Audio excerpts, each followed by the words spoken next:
You've seen the viral videos with the empty daycares. Millions of dollars billed to the government. The doors are locked and the buildings are empty. Daycare alone in 2025 has received $1.9 million from the government. And the strange things about these childcare centers is there's no one here right now. It's midday on a weekday. And if you were to try to go inside, it's completely closed and the windows are all blacked out. No one's working, midday, children should be in here, and like I said, they literally spelt the word wrong on their sign.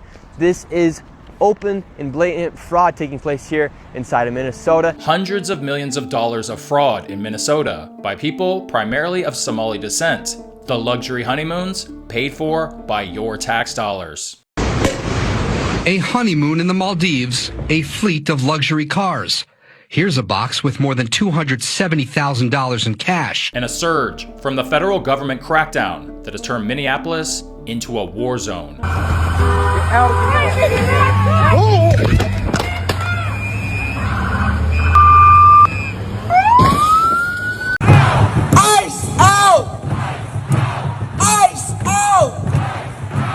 We are currently in downtown Minneapolis. This is the largest anti-ice, ice-out protest that we've seen in the Twin Cities following the ice killing of Renee Good. The daycare fraud is worth an estimated $300 million. But what if I told you that was just the tip of the iceberg? An iceberg that includes members of Congress, as well as even our governors, the people that run our country. Somalians ripped off that state for billions of dollars, billions, every year. Billions of dollars, and they contribute nothing. I don't want them in our country, I'll be honest with you. But just how is it that this massive Minnesota fraud took place? And how is it that our politicians seem to be getting rich out of nowhere? I was told that Ilhan Omar is worth $30 million. She never had a job. She's a crooked congressman. With the total Minnesota fraud now estimated to be topping $7 billion.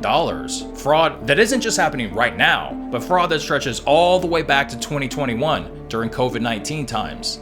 These are the top 10 darkest secrets inside the Minnesota Somali fraud. Hello, we'd like to ask where the money's going. What do you guys think about the fraud that's taking place here in Minnesota? I don't think anybody is enabling fraud to happen. Hold Governor Walz accountable for this. What was this money spent on? 1.26 million. What was that money spent on? There aren't any kids. Answer the question. Are there children? There's no children inside this building. Potentially the largest fraud scandal in U.S. history is taking place in Minnesota, as literally billions of dollars have been funneled through Somali-ran fraudulent businesses. So much fraud, it could actually almost replace the entire GDP of Somalia. These fraudsters have worked hand in hand with the Minnesota government as they enabled billions of dollars to be given to fraudulent businesses underneath welfare purposes.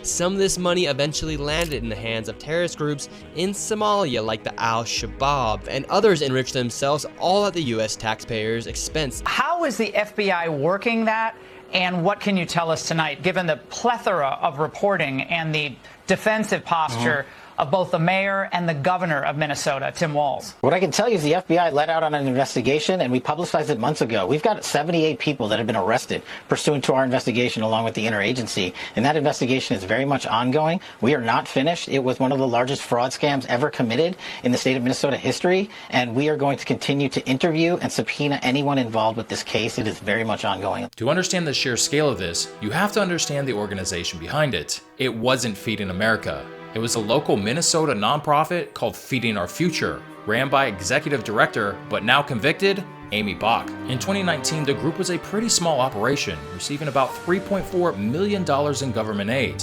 But by 2021, in only 2 years, it ballooned up to over $200 million in government assistance. They claim to be serving a staggering 90 million meals to children in need. Enough meals to serve every single child in Minnesota many times over. Investigators found that they weren't feeding kids. They were using online random name generators, the kind primarily used by fiction writers, to create thousands of fake identities, an entire ghost population. They even used Excel spreadsheets to assign random ages, so everything looked completely organic and it would bypass a government audit. But the ultimate ghost wasn't even a child. It was one of the defendants himself, Abdimajid, who used stolen identities and stolen meal money from the government to pay a site called PayMeToDoYourHomework.com to help him complete his college degree. So, while defrauding the government of millions of dollars meant for kids in need to feed them, he was getting a free college degree that he did not earn. Court exhibits in late 2025 show video footage of defendant Abdimajid Mohamed Noor popping champagne in the Maldives from a private villa overlooking the ocean, all paid for with government money to feed hungry children.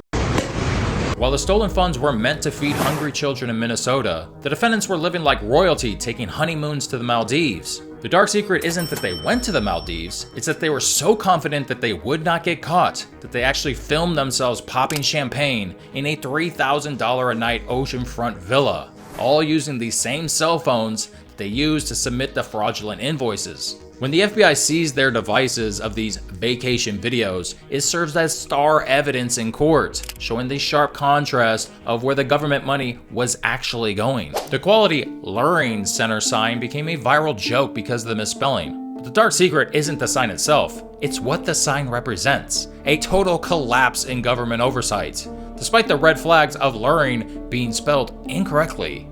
Government officials visited the site multiple times and they still gave it a passing grade. And the strange things about these childcare centers is there's no one here right now. It's midday on a weekday, and if you were to try to go inside, it's completely closed and the windows are all blacked out. No one's working, midday, children should be in here, and this place is licensed for 99 children, and this is the outside. There's no windows, no nothing. And like I said, they literally spelt the word wrong on their sign. This is open and blatant fraud taking place here inside of Minnesota. The government is complicit with this, and this is just one of the hundreds of child daycare centers here inside of Minneapolis being ran by the Somali population. It's sad that it's happening here in Minnesota, and it stinks that it's happening and it's being labeled on the Somali population. However, that's just the facts of what's happening here inside of Minnesota. $1.9 million for this daycare center that can't even spell learning right. The state was so paralyzed by fear that they would be labeled biased or racist following a 2021 lawsuit by the fraudsters for racism that they ignored the obvious signs of a fraudulent scam. A simple passerby walking on the street could easily tell that this place is not legit. Okay guys, before we get into the next one, I just want to take a quick second to ask you, if you haven't already, go ahead and kick that like button because I need it. Let's go ahead and hit that like button for me. And guys, hit that big red subscribe button because I got a lot of really good videos coming out and I don't want you to miss them. I'm super excited about it. We're starting to do really good. Guys, I appreciate you being here. And let's get back to the video. In one of the most cinematic twists of the entire Feeding the Frenzy trial, the fraudsters tried to buy their way out of prison. But this wasn't just any old bribe. This was a theft within a theft. The plan was to bribe one of the jurors, but they didn't just go and grab cash. They actually went to one of the local Walmarts to buy a screwdriver. What was the screwdriver for? To take the license plates off of their rental car so that the FBI couldn't trace them through surveillance. They raised $200,000 in cash to deliver to the juror's doorstep in a floral Hallmark gift bag. But here's where it gets interesting. The courier, Laden Ali, who was in charge of delivering the cash to the juror's doorstep, realized there's no honor among thieves. So she actually pocketed $80,000 of the bribe for herself before delivering it to the juror's doorstep. But the plan backfired immediately because the juror instantly called the police, and the FBI traced the money, which came from a bank. And as Tom Emerson said in a recent oversight hearing, this mob-style desperation was the final nail in the coffin for the Minnesota Nice defense. Minnesota Nice being Minnesota state motto. They weren't just scammers, they were criminals who made a lot of mistakes. And they couldn't help, as most criminals do, but to actually rob each other. Here's the million-dollar question. Just how on earth was this massive fraud able to continue for so long? In 2021, Minnesota's Department of Education actually tried to stop the flow of money, but Feeding Our Future filed a lawsuit accusing them of racial discrimination. While these fraudsters were under investigation, they sought political cover from the highest level. Congresswoman Ilhan Omar, who had ties to the group. She was Somalian, like many of the defendants. Ilhan Omar's deputy district director, Ali Issa, actually spoke at a community celebration for Aimee Bock, the director of Feeding Our Future, calling Aimee Bock's work vital, even as the state was actually trying to shut them down. Additionally, Omar's campaign received over $7,000 from the defendants. But once this was exposed, she actually donated it to charity, to avoid the scandal. I was told that Ilhan Omar is worth $30 million. She never had a job. She's a crooked congressman. Here's another question. How are these people, who we assume are just Somalian immigrants, so smart to pull off these government schemes? It's like they know the laws inside and out. Is someone helping them to learn how to do all this? People often ask, where's the money? The $250 million that was defrauded from the government, the FBI was only able to recover a fraction of it. The fraudsters were so smart that they were able to take advantage of an international laundering loophole.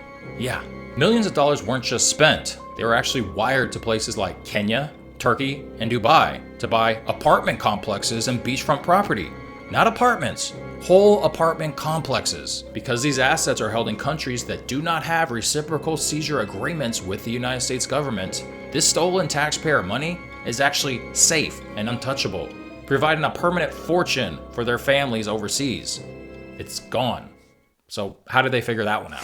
While the media focuses on the criminals, not many people know about the widespread collateral damage currently ripping through the state.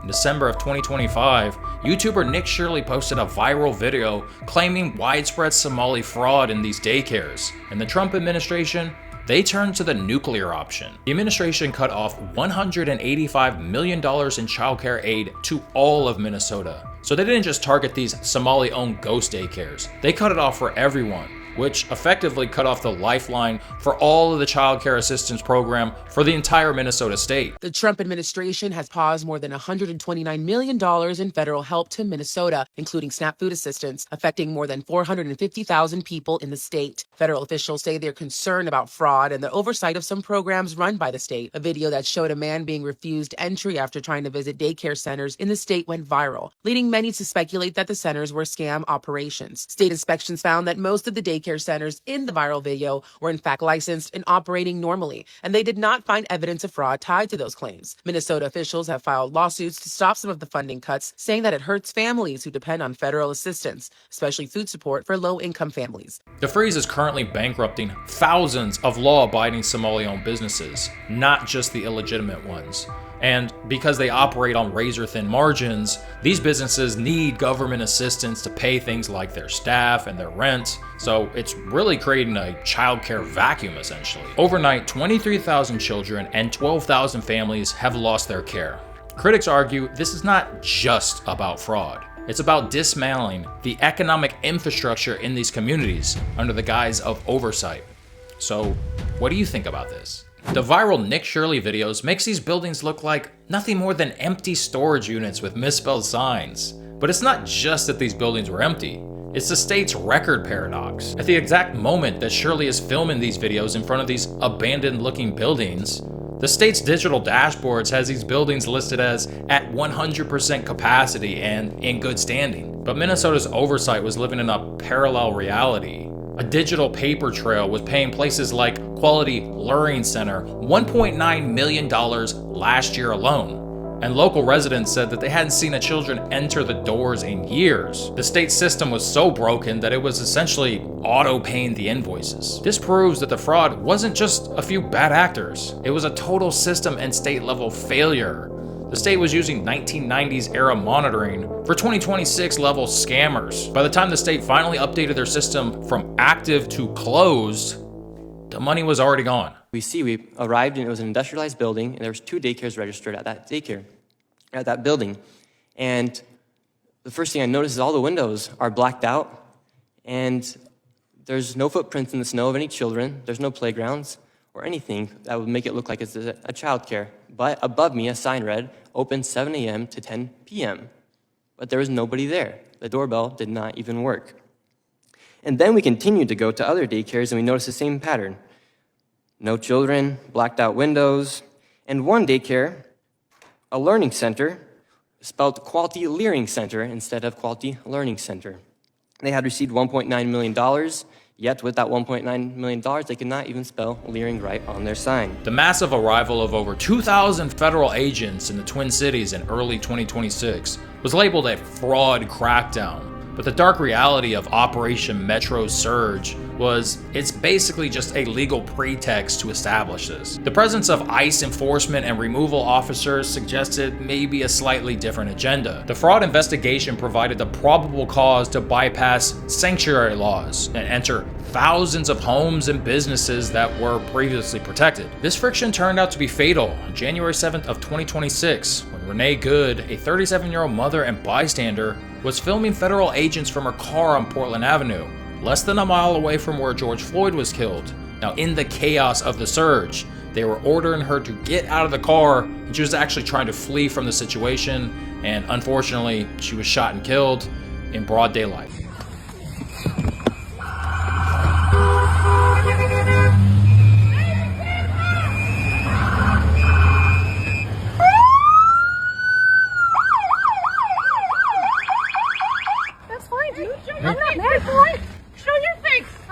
That's okay, we don't change our plates every morning, just so you know. It'll be the same plate when you come talk to us later. That's fine. U.S. citizen, former You wanna come at us? You wanna come at us? I say go get yourself some lunch, big boy. Go ahead. Out of the car. Get out of the car. Get out of the car. Oh.